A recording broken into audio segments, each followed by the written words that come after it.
மானஸ் பக்கங்கள். Hi friends, இது மாலிகாவின் கேளுங்க கதை கேளுங்க. மானஸ் எழுதிய மலரே மௌனமா, அத்தியாயம் 27. அதிகாலை 5 மணி அளவில் குளித்து தயாராகி வந்தாள் மலர். வாசலில் போனில் யாரையோ அழைக்க முற்பட்டு கொண்டிருந்தார் சிவலிங்கம். அவரை ஒரு பார்வை பார்த்தபடி வெளியில் வந்தாள். வேலைக்கு ஆட்கள் எல்லாம் வர தொடங்கி இருக்க அவர்களுக்கான வேலைகளை சொல்லிவிட்டு மீண்டும் சிவலிங்கத்தை பார்த்தாள். அப்போதும் அவர் போனில் யாரையோ கத்திக்கொண்டு இருந்தார். காலையிலேயே இவருக்கு என்ன ஆச்சு என்று தனக்குள் சொல்லியவாறே அவரை கடந்து வீட்டிற்குள் சென்றாள். அதற்குள் வேலை செய்பவர் பாலை கொண்டு வந்து கொடுக்க அதனை வாங்கி தேவையான அளவு பாத்திரத்தில் ஊற்றி அடுப்பில் வைத்துவிட்டு மிச்சத்தை ஃப்ரிட்ஜில் வைத்தாள். மெல்ல ஒவ்வொருவராக தங்கமணி, அமுதா, சண்முகம் என்று எழுந்து வந்தனர். அப்போது வேகமாக உள்ளே வந்தார் சிவலிங்கம். மலரு, செல்வம் எங்க என்றார் கோபமாக. ஏமாமா, ரூம்ல தான் இருக்கு. ஃபோன் பண்ணா எடுக்க மாட்டானா? ஃபோனை பார்த்தபடியே டென்ஷனாக கேட்டார். அவர் கேட்டதும் பதறியபடி ஓடி வந்து அவர் கையில் இருந்த ஃபோனை பறித்து அழைப்பை துண்டித்தாள். என்ன பண்ற மலரு? கத்தினார் அவர். எதுக்கு இப்போ மாமாவை கூப்பிடுறீங்க? மாமா 3 மணிக்கு தான் வீட்டுக்கே வந்துச்சு. நல்லா தூங்கிட்டு இருக்கு. யாரும் ஃபோன் பண்ணி டிஸ்டர்ப் பண்ணக்கூடாதுன்னு நான் தான் சைலண்டில் போட்டுட்டு வந்தேன். போய் அவனை எழுப்பு. முடியாது மாமா, மாமா தூங்கி 2 மணி நேரம்தான் ஆச்சு. இன்னும் 2 மணி நேரம் கழிச்சு தான் எழுப்புவேன். இல்லைன்னா உடம்பு என்ன ஆகுறது? சின்ன பிள்ளை மாதிரி பண்ணாத மலரு, வேலை இருக்கு, அவனை போய் எழுப்பு. கோபத்தை அடக்கி கூறினார். ஏன் அவர் மட்டும்தான் இங்கே வேலை பார்க்கணுமா? இன்னைக்கு ஒரு நாள் நீங்கள் யாராச்சும் பார்த்துக்கோங்க, நான் எழுப்ப மாட்டேன். அவள் தன் பிடிவாதத்திலேயே நின்றாள். மலரு, வீடே அதிரும்படி கர்ஜித்தார் சிவலிங்கம். சண்முகம் அந்த சத்தம் கேட்டு பதறி அவர்கள் அருகில் வந்தார். என்ன ஆச்சு அண்ணா? போய் அவனை எழுப்ப போறியா இல்லையா? கொஞ்ச நேரத்தில் பார்ட்டி மில்லுக்கு வந்துடுவாங்க, அவங்கள வெயிட் பண்ண வைக்கணுமா? அவர் கத்தலுக்கு கொஞ்சம் கூட அசைந்து கொடுக்கவில்லை மலர். அதெல்லாம் எனக்கு தெரியாது, மாமாவை எழுப்ப முடியாது என்றாள் திட்டவட்டமாக. சிவலிங்கம் ஏதோ சொல்ல வரும் முன், அண்ணா அண்ணா வேண்டாம் என்று பதறி அவரை தடுத்தார் சண்முகம். செல்வம் எல்லா விவரமும் சொல்லி டாக்குமெண்ட் எல்லாம் கொடுத்து செந்தில போக சொன்னான். அவன் 4 மணிக்கெல்லாம் கிளம்பி போயிட்டான். அவன் பார்த்துக்குவான் அண்ணா, செல்வத்தை எழுப்ப வேண்டாம். அப்போதுதான் சிவலிங்கத்தின் முகத்தில் இருந்த கோபம் தணிந்தது. பார்த்தீங்கல்ல, மாமா தன் வேலையை கரெக்டாக பண்ணிடும், அதுக்குள்ள கத்த வேண்டியது என்றால் அவரை முறைத்தபடி. அவரும் பதிலுக்கு முறைத்தார்.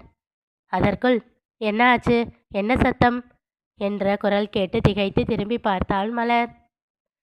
மாடி வராண்டாவின் கைப்பிடியில் கை வைத்து சாய்ந்து எட்டி பார்த்தபடி கேட்டான் செல்வம். போச்சு, கத்தி கத்தி மாமாவை எழுப்பியாச்சா என்று கேட்டு மீண்டும் சிவலிங்கத்தை முறைத்தாள் மலர். ஒன்றும் இல்லடா, மில்லுக்கு போக அண்ணன் உன்னை எழுப்ப சொன்னாரு, செந்தில் போயிட்டான்னு சொல்லிக்கிட்டு இருந்தேன். ஓ என்று விட்டு உள்ளே செல்ல போனவன் நின்று, மலரு கொஞ்சம் சுடு தண்ணி எடுத்துட்டு வா குடிக்க என்று விட்டு சென்றான். வேகமாக சமையல் அறைக்குள் சென்று தண்ணீர் காய்ச்சி பொறுக்கும் சூட்டில் எடுத்துக்கொண்டு அறைக்கு விரைந்தாள். அவள் உள்ளே வந்தபோது ஊஞ்சல் அறைக்குள் இருந்தது. அதை புரியாமல் பார்த்தாள். அவள் எதிர்பாராத நொடியில் பின்னே இருந்து அவளை அணைத்தான் செல்வம். அவள் கையில் இருந்த தண்ணீரை வாங்கி அங்கே இருந்த மேஜையில் வைத்துவிட்டு அப்படியே அவளை ஏதோ பொம்மையை தூக்குவது போல் தூக்கி கொண்டு சென்று ஊஞ்சலில் அமர்ந்து அவளை மடியில் அமர்த்தி கொண்டான். சிறு புன்னகையோடு அவன் கன்னத்தில் முத்தம் வைத்தாள் மலர். தண்ணி குடி மாமா. வேண்டாம். சுடு தண்ணி கேட்டியே. நான் சுடு தண்ணி கொண்டு வர்ற பொண்ணை தான் கேட்டேன். பாரா, அதுக்கு தான் ஊஞ்சல் பால்கனியிலேருந்து ரூமுக்குள்ளே வந்துச்சோ. இந்த நேரத்தில் இப்படி வெளியே உட்கார முடியாதுல்ல, வேலை செய்கிறவங்களுக்கு கீழே இருந்து பார்த்தா தெரியும். ராத்திரி இல்லைனா அந்த மதியையும் ரசிக்கலாம், இந்த மலரையும் ரசிக்கலாம். வா மாமா, என்ன மாமா சூப்பராக பேச கற்றுக்கிட்ட. தன் கண்களை விரித்து ஆச்சரியமாக கேட்டாள். அந்த அழகை ரசித்து கொண்டே பதிலளித்தான். பின்ன மலர் பொண்ணோட ட்ரைனிங் இல்லை, இத்தனை மாசத்துல இந்த அளவுக்கு கூட கற்றுக்கலனா எப்படி? கற்றுக்கோ கற்றுக்கோ. சரி, தூக்கம் வரலையா அவனுக்கு? இல்லை, தூக்கம் கலைஞ்சிருச்சு. எல்லாம் இந்த மாமா பண்ண வேலை.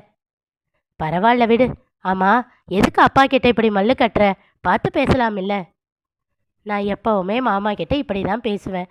நான் இந்த வீட்டு மருமக தான், இல்லைன்னு சொல்லலை. அந்த கடமையில் தவறுனா கேள்வி கேட்கணும். உன்கிட்ட பேசி ஜெயிக்க முடியுமா? நீ நல்லா பேச ஆரம்பிச்சா உன்கிட்ட தோத்து போக நான் ரெடி. அவள் கூற்றில் சின்னதாக அதிர்ந்தான் அவன். அவள் கன்னம் பற்றி நெற்றி முட்டினான். இப்போ என்ன பண்ண போற? இன்னும் கொஞ்ச நேரம் படுத்துக்கோ. இல்லை, குளிக்க போறேன். சரி போ என்று விட்டு நகர முயன்றவளால் நகர முடியவில்லை. கண்கள் சுருக்கி அவனை பார்க்க அவன் பார்வை உணர்ந்து, ஐயோ நான் குளிச்சிட்டேன்பா என்றாள் அவசரமாக. சிறு புன்னகையோடு தன் கைகளை அவளிடம் இருந்து விலக்கி கொண்டான். கண்கள் சுருக்கி அவனை முறைத்தாள் மலர். எதுக்கு முறைக்கிற? அதான் விட்டுட்டேன்ல.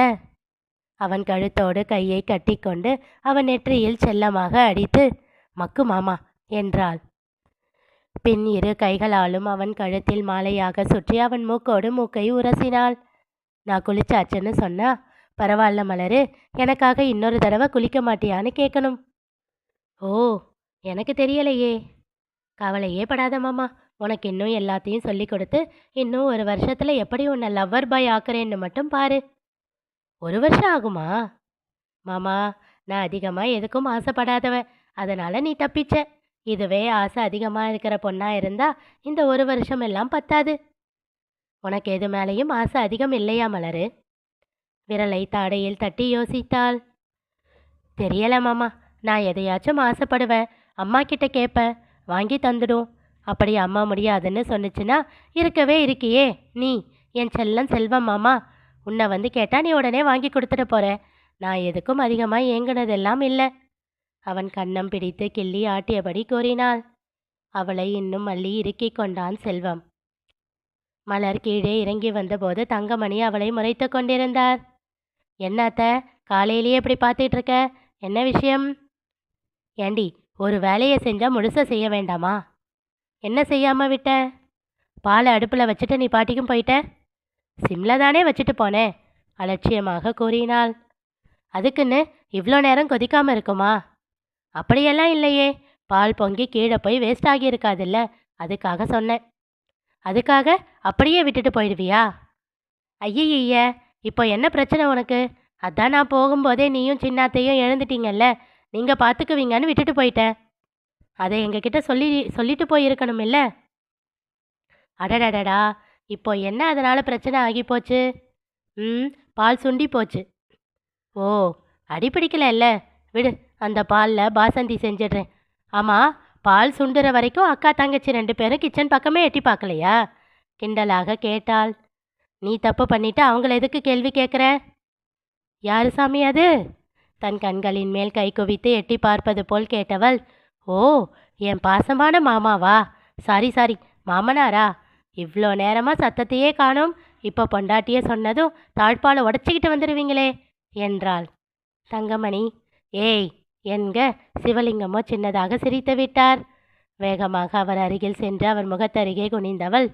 அப்பப்போ இப்படி சிரித்து பழகுங்க மானமா, கொஞ்ச நாளாக சிரிக்கவே மாட்டேன்றீங்க, அப்புறம் எப்படி சிரிக்கிறதுன்னு மறந்து போயிட போகுது என்றாள் மெல்லிய குரலில்.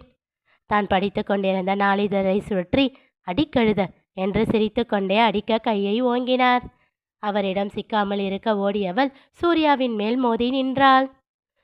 ஒரு அழகான பொண்ணு போயிடக்கூடாதே, உடனே வந்து இடிச்சிடுவியே.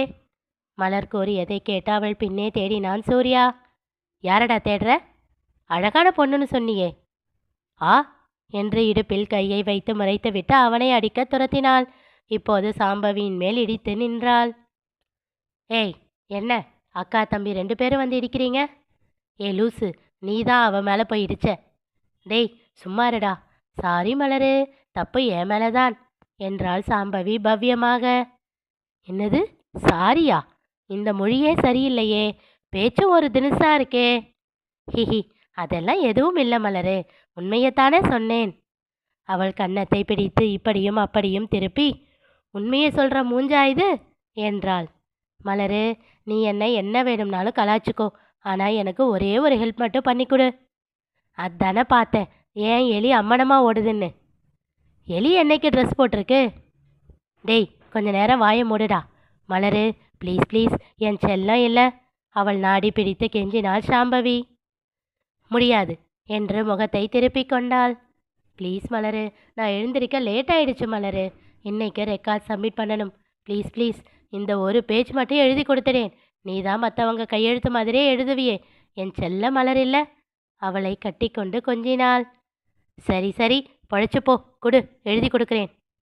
நோட்டை அவள் கையில் கொடுத்துவிட்டு தன் மூக்கை இருமுறை உறிஞ்சினாள் சாம்பவி. என்னடி, நீ சோப் மாத்திட்டியா என்ன? எப்போ மாத்தின? உன் மேலே அன்னம் போடுற சோப் வாசனை வருது. அவள் கேட்டு முடித்த அடுத்த நொடி ஏதோ கீழே விழுந்து உருளும் சத்தம் கேட்க எல்லோரும் திரும்பி பார்த்தனர். படியில் இறங்கி கொண்டிருந்த செல்வம் தன் கையில் இருந்த சொம்பை நழுவ விட்டிருந்தான். பதட்டமாக இறங்கி வந்து கீழே இருந்த சொம்பை எடுத்து டேபிளின் மேல் வைத்துவிட்டு யார் முகத்தையும் பார்க்காமல் ஓட்டமும் நடையுமாக வேகமாக அங்கிருந்து சென்றான். பொங்கி வந்த சிரிப்பை அடக்கியபடி, மாமா, நீ காஃபி குடிக்கலையா என்று அவன் பின்னே கத்தினாள் மலர். அவனோ கேட்காதது போல் விடுவிடுவென்று சென்று விட்டான். சிரித்து கொண்டவள் அப்போதுதான் சாம்பவி அவளையே கண்கள் சுருக்கி பார்த்து கொண்டிருப்பதை கண்டாள். ஏய் பவி, என்னடி, குளிக்க போகலையா? அப்போ நீயே எழுதிக்கிறியா? இல்லை இல்லை, நீயே எழுதி கொடு, நான் எதுவும் கேட்க மாட்டேன் சொல்லிவிட்டு அவள் சென்று விட அது என்றவாறே சென்று எழுத ஆரம்பித்தாள். சிவலிங்கத்தின் முகத்தில் மகிழ்ச்சியின் சாயல். அமுதாவோ குறும்பு சிரிப்பு சிரித்து கொண்டே, அக்கா, செல்வ முகத்தை பார்த்தீங்களா என்றார் சந்தோஷமாக. ஆனால் தங்கமணியின் முகத்திலோ எந்த சந்தோஷமும் இல்லை. அவர் வேறு ஒரு சிந்தனையில் இருந்தார். இனி நிகழப்போவது என்ன தெரிந்து கொள்ள தொடர்ந்து கேளுங்க, கதை கேளுங்க. மீண்டும் சந்திப்போம்.